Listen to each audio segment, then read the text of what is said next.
some devastating new news from some researchers at the University of Chicago. Let's put this up there on the screen. NBC News wrote up the study. Basically, poverty has soared in the last month of the pandemic, even as unemployment rates are beginning to fall, more states relaxing on restrictions, all of that. So the unemployment rate top line number really not bad at 11.7%. People predicting that can continue to drop. But Ryan, one of the things that they point to here is that poverty amongst the poorest Americans, and it might sound ridiculous, but remember, poverty is a specific benchmark, is actually on the rise. And this is really what we feared from the very beginning, which is that there are a lot of neoliberals and others in Washington who are very against more cash assistance for Americans. And they're like, well, Americans saving more money than ever. People have all this money in the bank. Yeah, you're right. About 80% of people are doing moderate to great depending on which side of the scale you're on. But the bottom really did fall out for the bottom 20, and the continual bifurcation really that's happening is just on display here. I mean, childhood poverty has actually soared to a rate of 17%, and as usual, it is higher for people who are less educated, 22.2% for those with only a high school education or less. So, like I said, about 20% of people who have less than a high school education, much higher than the rate of the general population, are living in poverty currently. And the poverty rate actually held steady through January and February, but has continued to rise as we go through this. Now, there's a lot of different responses to this. I think the main one is that these people were already poor, and then they just lost everything they possibly could have. Unemployment insurance, very difficult in order to plug that hole, given lack of the administration. Some people left work, temporary work, got back on employment. It takes forever. This is where the stimulus checks really did make an actual dent in terms of reducing that. But now that things are beginning to run out, people have to pay down debt, etc., we're right back to where we started. I think it's going to be a big problem for the next several years. For sure. People at the very bottom, in the best of times, are just stitching things together, trying to make it meal to meal and day to day. And so a pandemic that pulls the economy apart at the seams can be patched for a lot of people. The people that can work from home, they're doing fine. Economically fine. They save money, a lot of money. The people who can stay on payrolls through PPP or through other programs, people who can get on unemployment insurance because they had a job and they lost it, those people are going to be okay. But not okay, but they're making it.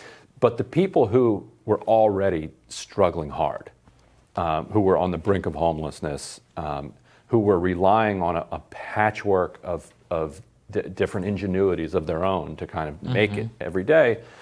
All of that they had to figure that out from the bottom up over again. And so for a lot of people, they're just not going to be able to figure it out. And so the longer that this goes on, the more I think you're going to see that poverty rate increase until you actually start to see some of this cash flowing. And there's going to be a huge administrative test for the IRS, which was tasked with getting these cash payments out to people. These child credits can be as much as $600 a month, which people, let's say two kids over 5, that's $600 a month. For somebody that's at that level, that's a significant amount. That's a ton of money. Yeah, that's almost 100% increase in income, actually. It can be a month of not good food, but a month of food. Yeah. It can be shelter for a very short amount of time. And so once that gets flowing out, that can then give a foundation to try to stitch their lives back together to the miserable situation that they were in a year ago, but at least it was less miserable than it is now. Yeah, I think it's going to be fascinating because a lot of political discourse in DC is centered around the idea that things are generally okay and good. And that is true for a certain select group of the population.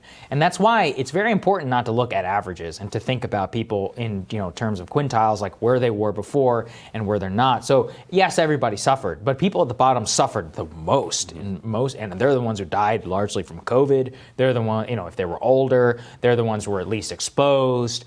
Even if they could get a job, it was very temporary. And That is really my fear, which is that, people are going to sprint forward, and I think boom times are coming. I do think a boom is coming, but it will not be a boom for everybody. And if you fell back all the way, it's going to be very, very hard to even make up the ground that you have. And this is where fiscal support really is the best thing that you can possibly do. The only question is whether there's any political appetite for it. I just don't know. I think it's going to slow. I think we're at peak political support right now.